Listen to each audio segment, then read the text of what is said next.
Vi ricordo che potete seguire Aquile Libere tutti i martedì sera, subito dopo il telegiornale serale di Telepordenone in questa emittente, canale 15 del digitale terrestre. In questa rubrica, promossa dal Movimento Aquile del Friul, tratteremo argomenti di natura politica, di Friuli, di territorio, di cultura e perché no del sociale della nostra regione Friuli Venezia Giulia.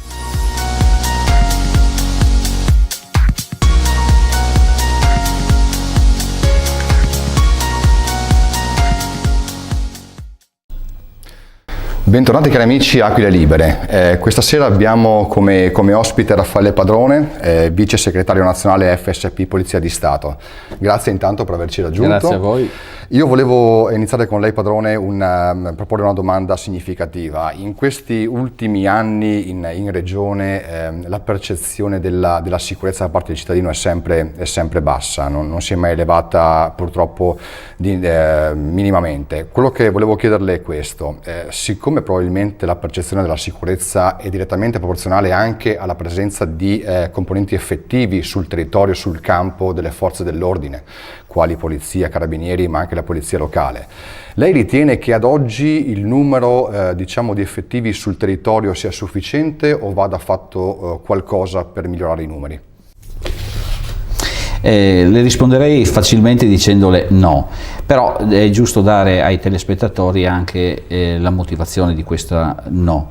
La motivazione è questa, è facile: le questure della regione sono questure di arrivo di colleghi, significa che uno arriva a Trieste, arriva a Pordenone, arriva a Gorizia, arriva a Udine, dopo tanti anni di servizio fatto, espletato in altre città d'Italia, e ci arriva perché, esistendo una gradatoria, magari questa persona, questo collega si è sposato e invecchiando già nella città, magari a Milano, a Roma, a Napoli, riesce a avvicinarsi a casa. Magari quello di Codroipo, il collega che risiede a Codroipo va alla questura di Pordenone, insomma vengono sparpagliate così, però il problema principale è questo, cioè sono tutte città, tutte questure dove uno arriva dopo determinati anni di servizi svolti fuori, da 10 a 18 a 20 anni,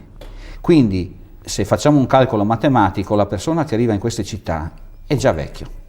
Questo è il problema. Adesso con l'anno scorso, se vi ricordate, c'è stata un'infarinatura per alcune città. Noi a Pordenone, ad esempio, dopo eravamo la prima città più anziana d'Italia come età, diciamo, dei nostri colleghi.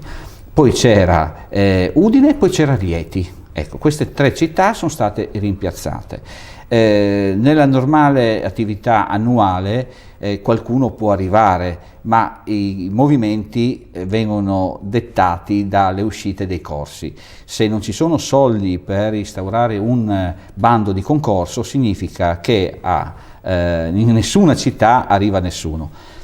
Se facessero un concorso oggi sicuramente non si ricorderebbero del Friuli Venezia Giulia, perché loro cosa dicono? Noi il programma l'abbiamo fatto per i 3 anni, vi abbiamo dato l'anno scorso degli uomini a Pordenone, degli uomini a Udine, a Gorizia e a Trieste. Quindi è questa la grave situazione del Friuli Venezia Giulia.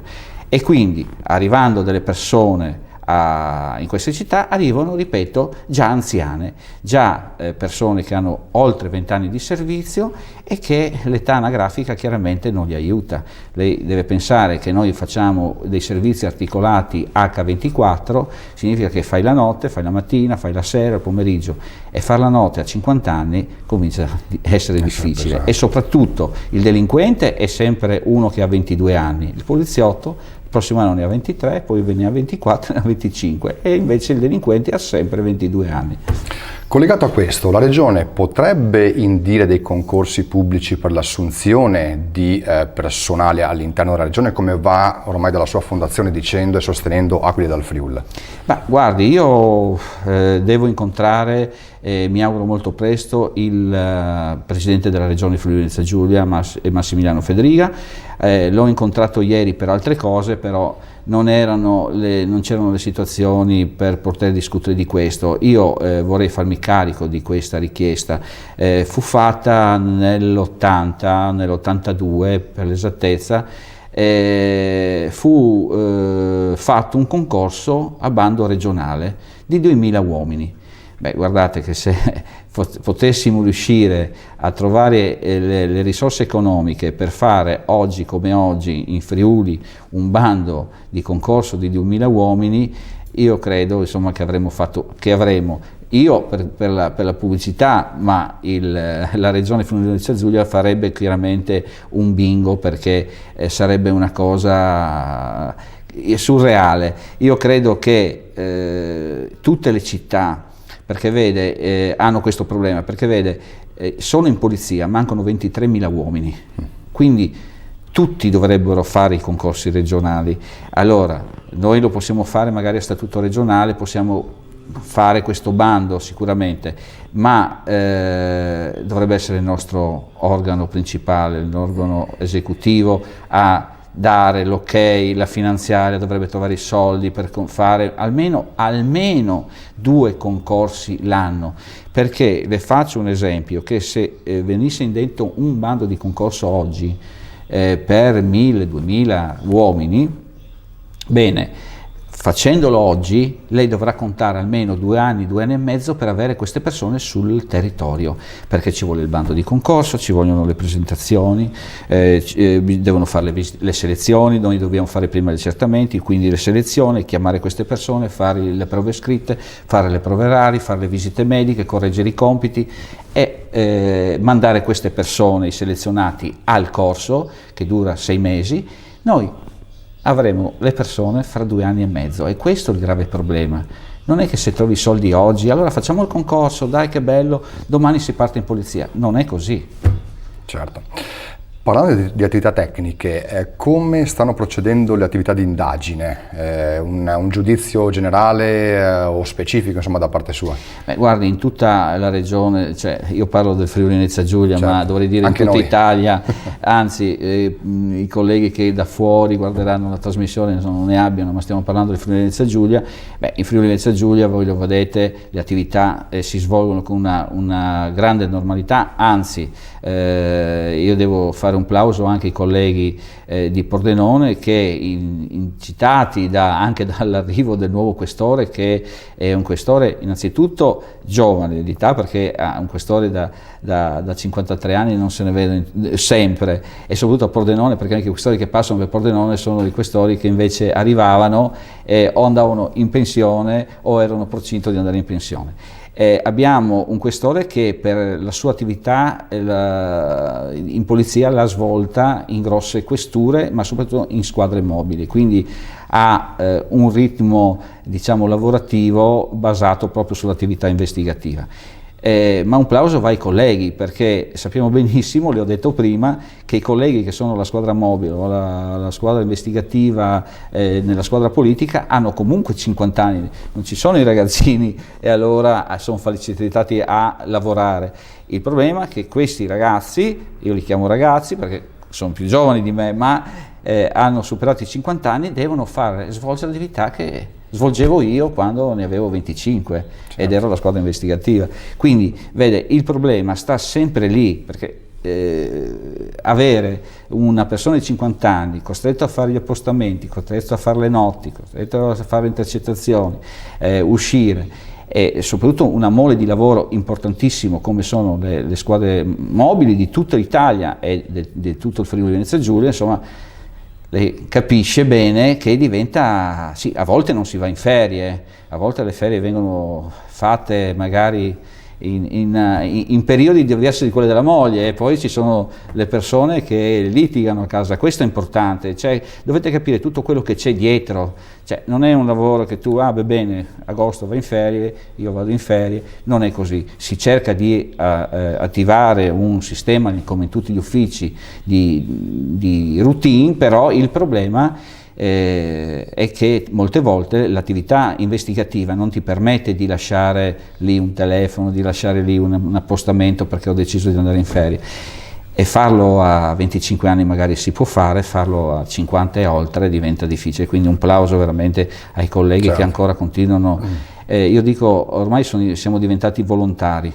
Ecco, tutto si basa sulla professionalità, ma su una grande parte di attaccamento al dovere, come si usa spesso dire, perché diventa pesante, perché vedete anche i servizi istituzionali, i colleghi che magari sono fuori con la macchina di volante, come sapete dire, una volta dicevano la Pantera, ecco, questi ragazzi che fanno la volante, per dire, anche lì hanno dei grossi problemi, la turnazione, i turni, i giorni poi che devono fare gli aggiornamento professionale, quindi sono tutte cose che diventano pesanti, perché a una certa età diventa pesante fare una tipologia di lavoro.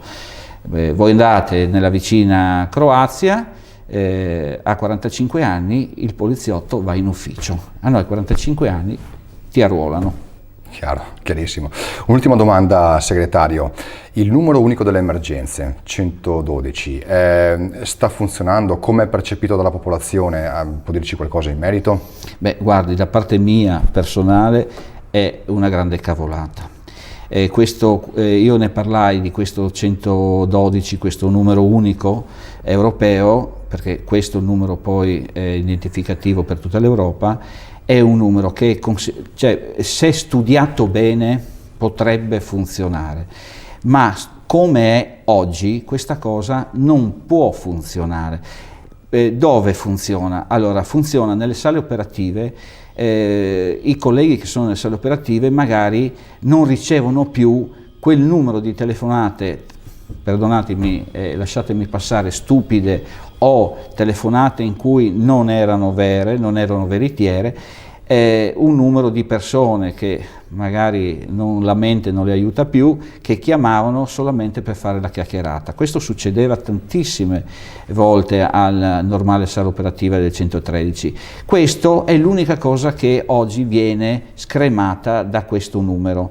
Ma viene scremato chiaramente perché la persona che risponde dall'altra parte capisce e non passa la chiamata. Ma per quanto riguarda la vera emergenza, io ne sono testimone, fatto da me, è successo, è capitato a me che sono un ispettore superiore della Polizia di Stato e quindi conosco quello che devo dire, chiedere l'emergenza, cioè se io devo chiedere l'elicottero lo capisco, se devo chiedere 7 macchine lo capisco, se devo chiedere la moto lo capisco. Si figuri che lei deve ripetere quello che sta vedendo almeno 2-3 volte, perché lei lo deve spiegare al primo operatore, che se le va bene risponde da Palmanova, ma le potrebbe anche andare male e rispondere da Brescia. Quindi lei le deve dire che in Viale Venezia c'è un incidente tra 2 macchine. Benissimo, la persona dall'altra parte chiaramente fa i primi accertamenti, le chiede se vede dei feriti, normalmente si chiedeva anche prima. Le chiederà il nome, il cognome, quello che è, poi le dice un attimo, tende in linea, e le passa un'altra sala operativa che in quel momento è dei carabinieri o della polizia, e a cui deve rispiegare chi è lei, cosa ha visto, dove vede, cosa non vede, e poi le ripasseranno l'intervento del 118. Quindi se c'era una questione di vita e di morte, lascio a voi la risposta. Ringrazio Raffaele Padrone, vice segretario nazionale FSP Polizia di Stato. Grazie a voi.